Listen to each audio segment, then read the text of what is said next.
जय जोहार, नमस्कार। दैनिक छत्तीसगढ़ चैनल देख रहे हैं आप। मैं हूं आपके साथ अभिजीत कुमार। करते हैं आज की खबरों की शुरुआत सबसे पहली बड़ी खबर के साथ। सबसे पहली बड़ी खबर मौसम को लेकर के सामने आ रही है। आसानी तूफान के असर की वजह से छत्तीसगढ़ में तापमान में गिरावट हो सकती है, इसी संभावनाएं बन रही है। इधर तेज हवाओं के चलने की भी आशंकाएं जताई जा रही है। इसके अलावा बादल भी छाए रहेंगे, जिसके अलावा एक दो स्थानों पर बरसात की भी संभावना बन रही है। दक्षिण पूर्वी बंगाल की खाड़ी के ऊपर एक गहरा दबाव चक्रवाती तूफान आसानी के रूप से तब्दील हो रहा है। पिछले 6 घंटों के दौरान बात करें तो 16 किलोमीटर प्रति घंटे की गति से पश्चिम, उत्तर और पश्चिम की ओर बढ़ा है। अगले 24 घंटे में इसकी पूर्वी मध्य बंगाल की खाड़ी के ऊपर एक भीषण चक्रवाती तूफान में बदलने की संभावना है। इसके अलावा मौसम विभाग के शुरुआती अनुमान के मुताबिक इस तूफान का आंशिक असर छत्तीसगढ़ पर भी पड़ेगा। इस क्षेत्र में हवा की दिशा बदल जाएगी। इसकी वजह से अधिकतम तापमान में गिरावट आएगी, हवा की गति भी बढ़ जाएगी, आसमान में भी बादल छाए रहेंगे और इसकी वजह से अधिकतम तापमान में गिरावट तो होगी ही, लेकिन उमस का एहसास भी बढ़ जाएगा। छत्तीसगढ़ में एक दो स्थानों पर बरसात की संभावनाएं भी बन रही है और इसका असर अगले 2 से 3 दिनों तक बने रहने की संभावना दिख रही है। छत्तीसगढ़ में अभी स्थानीय मौसमी प्रभावों की वजह से तापमान में गिरावट दर्ज की जा रही है। कहीं कहीं पर बारिश भी हो रही है और मई के दूसरे सप्ताह में रविवार को प्रदेश के अधिकांश हिस्से में अधिकतम तापमान 40 डिग्री सेल्सियस के आसपास ही बना हुआ है। इसके अलावा बात करें तो मौसमी जो यहाँ पर स्थानीय मौसम है, जिसके प्रभाव की वजह से तापमान में उतार चढ़ाव और बरसात जो के छींटे जो है पड़ते दिख रहे हैं, जिसका अनुभव आपने किया ही होगा। स्वामी आत्मानंद हिंदी मीडियम स्कूल में बम्पर भर्ती निकली है, जिस पर आप अपना आवेदन 20 मई तक प्रस्तुत कर सकते हैं। दरअसल बात करें तो शिक्षा के क्षेत्र में अपना करियर बनाने की सोच रहे युवाओं के लिए सरकारी नौकरी पाने का एक अवसर आया है। जांजगीर चांपा जिले के स्वामी आत्मानंद हिंदी मीडियम स्कूल में शिक्षक के पदों पर भर्तियां निकाली गई हैं।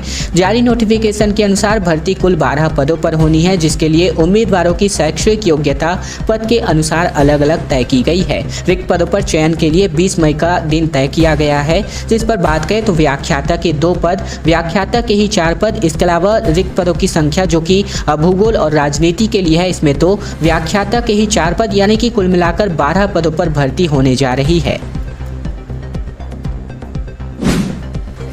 मुख्यमंत्री भूपेश बघेल ने उमरेश्वरपुर को उप तहसील बनाने की घोषणा की है। बोले हैं कि बिजली समस्या दूर करने के लिए सब स्टेशन भी बनेगा। दरअसल मुख्यमंत्री भूपेश बघेल ने नवा पारकला के जन चौपाल में कई घोषणाएं की है। मुख्यमंत्री ने उमेश्वरपुर को उप तहसील बनाने की घोषणा के साथ ही प्रेमनगर के उमेश्वरपुर में लो वोल्टेज की समस्या को दूर करने के लिए बिजली सब स्टेशन की स्वीकृति भी दी है। प्रेमनगर उच्चतर माध्यमिक स्कूल के नवीन भवन की घोषणा के साथ ही मुख्यमंत्री ने नवापारा गेजी मार्ग में गेज नदी पर पुल के नए निर्माण की घोषणा की है।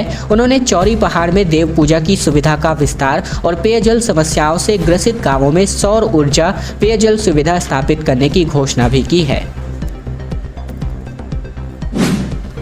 छत्तीसगढ़ में चलने वाली 26 ट्रेनें हो गई हैं रद्द। बदले में रेलवे ने 2 स्पेशल ट्रेनें व कुछ ट्रेनों में अतिरिक्त कोच जोड़ करके केवल 2880 बर्थ ही दी है।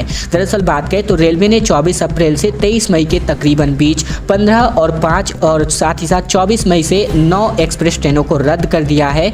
इन 26 एक्सप्रेस ट्रेनों के रद्द होने की वजह से प्रदेश भर को तथा स्लीपर और AC क्लासेस को मिलाकर के कुल मिलाकर 41,000 से ज़्यादा बर्थ कम हो गई हैं। इसके बदले में रेलवे ने 2 स्पेशल ट्रेनें व कुछ ट्रेनों में अतिरिक्त कोच जोड़कर केवल 2880 बर्थ ही दी है, यानी कि 2880 सीटें ही दे पाई है। अभी गर्मियों की छुट्टियां चल रही हैं और शादियों का भी सीजन है। क्रम बात करें तो कम बर्थ होने की वजह से अब ट्रेनों में यात्रियों का प्रेशर बहुत बढ़ गया है।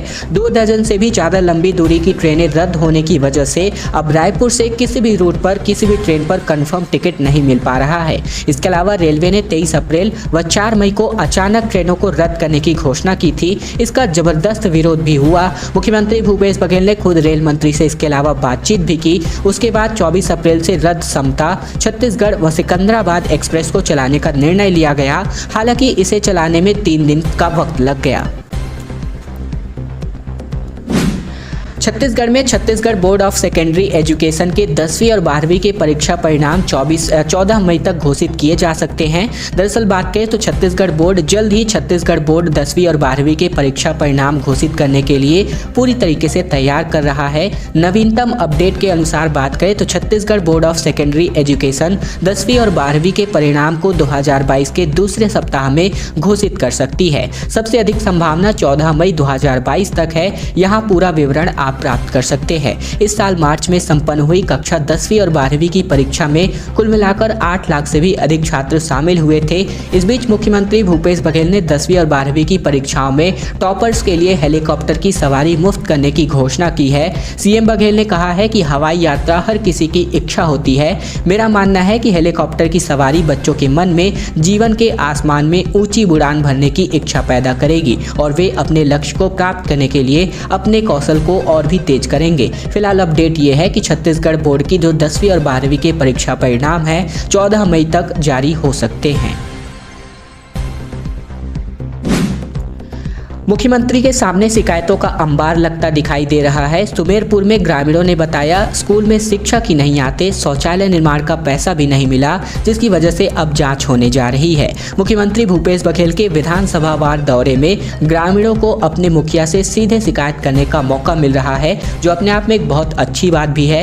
रविवार को बात करें तो प्रेमनगर विधानसभा क्षेत्र के सुमेरपुर गाँव में मुख्यमंत्री ने जन चौपाल लगाई। इस दौरान ग्रामीणों ने अपनी शिकायतें उनके सामने रखी। मुख्यमंत्री ने कई मामलों के जांच के निर्देश भी जारी किए। इसके अलावा सुमेरपुर के ग्रामीणों के मुताबिक उनके यहाँ स्कूल में शिक्षक आते ही नहीं हैं, ऐसे में बच्चों की पढ़ाई प्रभावित चल रही है। मुख्यमंत्री ने कलेक्टर से शिकायत के जांच कराने का निर्देश दिया। कुछ ग्रामीणों के मुताबिक 2016-17 में बनवाए गए शौचालय के लिए पैसे का भुगतान अब तक नहीं हो पाया है। इस प्रकार कुल मिलाकर की जो लगातार शिकायतें हैं सीधे अब जो मुखिया हैं उनसे करने का मौका मिल रहा है, जिसकी वजह से व्यवस्थाएं और भी दुरुस्त होती लग सकती हैं।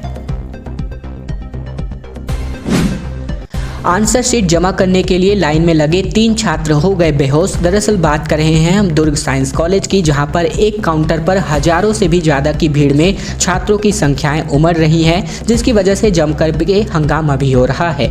हम बात कर रहे हैं ऑनलाइन परीक्षा की आंसर शीट जमा कराने के चक्कर में छात्र बेहोश होते जा रहे हैं। दरअसल यूनिवर्सिटी की परीक्षा के दिन ही आंसर शीट जमा करने का फरमान तो जारी कर दिया गया, लेकिन उसके लिए पर्याप्त व्यवस्था नहीं की गई। इसके चलते छात्राओं को घंटों भीषण गर्मी के बीच लाइन में लगना पड़ रहा है। इसके अलावा बात करें तो दुर्ग में आंसर शीट जमा करने के लिए लाइन में लगे 3 छात्र गर्मी के चलते बेहोश होकर के गिर पड़े।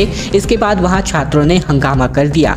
मामले की जानकारी मिलते ही दुर्ग विधायक अरुण कुवोरा यहां पर पहुंच गए। उन्होंने भारी अव्यवस्था की बात कहते हुए इसके लिए विश्वविद्यालय प्रशासन को जिम्मेदार बताया और आगे की जानकारी दी और साथ ही साथ व्यवस्था करने का भी निर्देश दिया है। इसके अलावा बात करें तो अकेले दुर्ग यूनिवर्सिटी में 70,000 से भी ज़्यादा स्टूडेंट्स बैठ रहे हैं और इन विद्यार्थियों ने बीए समेत अन्य विषयों की परीक्षा दी है और एग्जाम देने के बाद सभी स्टूडेंट्स को आंसर शीट जमा करने के लिए कॉलेजों में बनाए गए काउंटरों में जाना पड़ा और ऐसे में हजारों की संख्या में छात्र लगातार एक साथ पहुंच रहे हैं, जिस वजह से इस प्रकार की अव्यवस्थाओं का सामना करना पड़ रहा है। रायपुर में अब बूढ़ा तालाब धरना स्थल पर केवल 100 की संख्या में ही लोग प्रदर्शन कर सकेंगे। जिला प्रशासन ने इसके लिए आदेश जारी कर दिया है। दरअसल शहर के बूढ़ा तालाब के सामने धरना स्थल पर अब केवल 100 की संख्या में ही प्रदर्शनकारी शांतिपूर्ण तरीके से आंदोलन कर सकेंगे।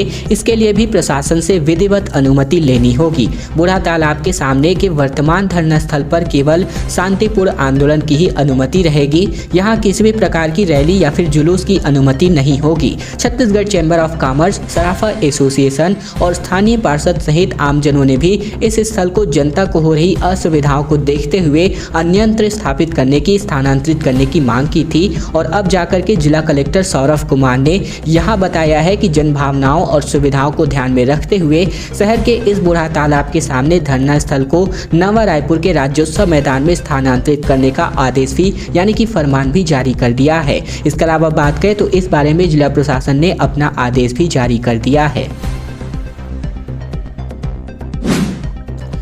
छत्तीसगढ़ की जनता को केंद्रीय योजनाओं का फायदा नहीं मिल पा रहा है, जिसकी वजह से 16 मई को जेल भरो आंदोलन भाजपा करने जा रही है।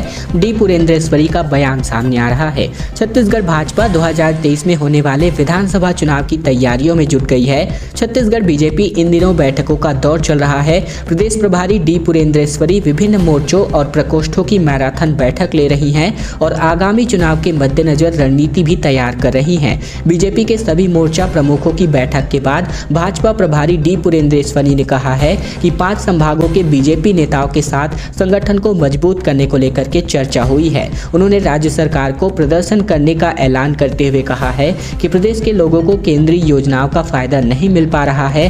कांग्रेस सरकार अपने हिस्से की राशि नहीं दे रही है। वर्मी कंपोस्ट के पैकेट में खाद और मिट्टी मिले हैं। इन सभी मुद्दों को लेकर भारतीय जनता पार्टी 16 मई को प्रदेश भर में जेल भरो आंदोलन करने जा रही है और साथ ही साथ अगले साल होने वाले विधानसभा चुनाव में बीजेपी के चेहरे को लेकर प्रदेश प्रभारी ने कहा कि भारतीय जनता पार्टी कभी भी चेहरे पर चुनाव नहीं लड़ती है। बीजेपी का सबसे बड़ा चेहरा कमल का फूल है। इसी पर हम साल 2023 का विधानसभा चुनाव लड़ेंगे।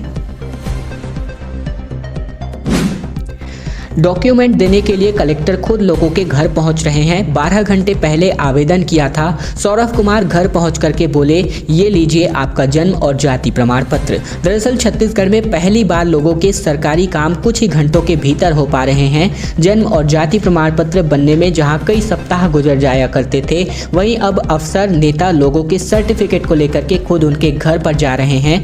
शनिवार की दोपहर सरकारी छुट्टी थी, मगर एक शख्स ने अपने घर रायपुर के कलेक्टर सौरभ कुमार पहुंच गए और उन्हें तैयार डॉक्यूमेंट सौंप दिए। कहा, ये लीजिए जन्म और जाति प्रमाण पत्र। दरअसल बात कर रहे हैं संतोषी नगर निवासी नरेश साहू ने अपने नवजात बच्चे के जन्म प्रमाण पत्र को लेकर के आवेदन किया था। टोल फ्री नंबर 14545 पर आवेदन किया था।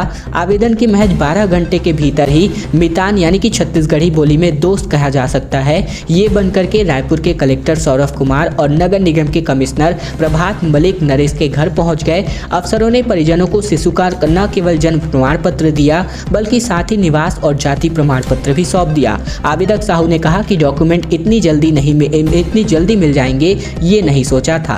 इसके अलावा हम बात कर रहे हैं 13 मई के डॉक्यूमेंट अब आपके घर बैठे आपके घरों पर होम डिलीवरी दी जा रही है और इस प्रकार की व्यवस्था का आरंभ 1 मई को हुआ था, जैसे कि मैंने पिछले वीडियो में आपको बता भी दिया है। दरअसल 1 मई को वर्चुअल समारोह में मुख्यमंत्री भूपेश बघेल ने मितान योजना का शुभारंभ किया था और इसी योजना के माध्यम से इस प्रकार की सुविधाएं घर बैठे ही आप लोगों को मिल पा रही हैं।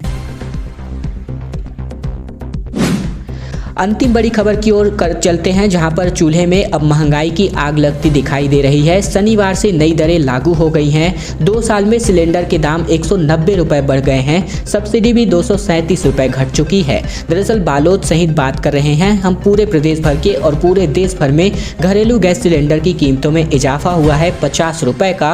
1080 रुपए में अब 14.2 किलोग्राम का घरेलू गैस सिलेंडर मिलने जा रहा है, जो शुक्रवार तक 1030 रुपए में मिल रहा था, यानी 50 रुपए से भी ज्यादा देना पड़ेगा, जिसकी जानकारी अधिकांश लोगों को नहीं है। जब लोग सिलेंडर लेने के लिए गैस एजेंसी के कर्मचारियों के पास पहुंच रहे हैं, तब इसकी सूचनाएं दी जा रही हैं। केंद्र शासन स्तर से सिलेंडर का दाम 50 रुपए बढ़ाने का निर्णय लिया गया है, इसीलिए अब 1080 रुपए एक गैस सिलेंडर के लिए आपको चुकाने पड़ेंगे, तभी सिलेंडर मिल पाएगा। वहीं शहर के पेट्रोल पंप में प्रति लीटर पेट्रोल का दाम 113 रुपए के आसपास और डीजल का दाम प्रति लीटर 104 रुपए के आसपास पहुंच गया है। दीपावली पर्व के पहले की बात करें तो पेट्रोल डीजल के दाम में गिरावट हुई थी, जिसके बाद से 20 मार्च 2022 तक दाम में इजाफा नहीं हुआ था। 21 मार्च के बाद से दाम लगातार बढ़ता गया और 21 मार्च को पेट्रोल का दाम प्रति लीटर 102 रुपए था। डीजल का दाम भी लगभग 94 रुपए के आसपास था। इस लिहाज से बात करें तो 1.5 माह में पेट्रोल लगभग 11 रुपए और डीजल भी लगभग 11 रुपए महंगा हो गया है। खैर दोस्तों, आज की खबरों का सिलसिला बस यहीं तक का था। वीडियो पसंद आया तो नीचे लाइक बटन है, जिसे दबाकर इस वीडियो को आपको बहुत ही छोटा सा लाइक करना है। नीचे लाल कलर का सब्सक्राइब बटन दिया है, जिसे दबाकर चैनल को सब्सक्राइब करना है, ताकि प्रतिदिन की महत्वपूर्ण खबरें, छत्तीसगढ़ के समाचार रोजाना हम आप तक पहुंचा सके। तो चैनल को सब्सक्राइब करने का बहुत ही छोटा सा काम आप लोगों को जरूर से कर लेना है।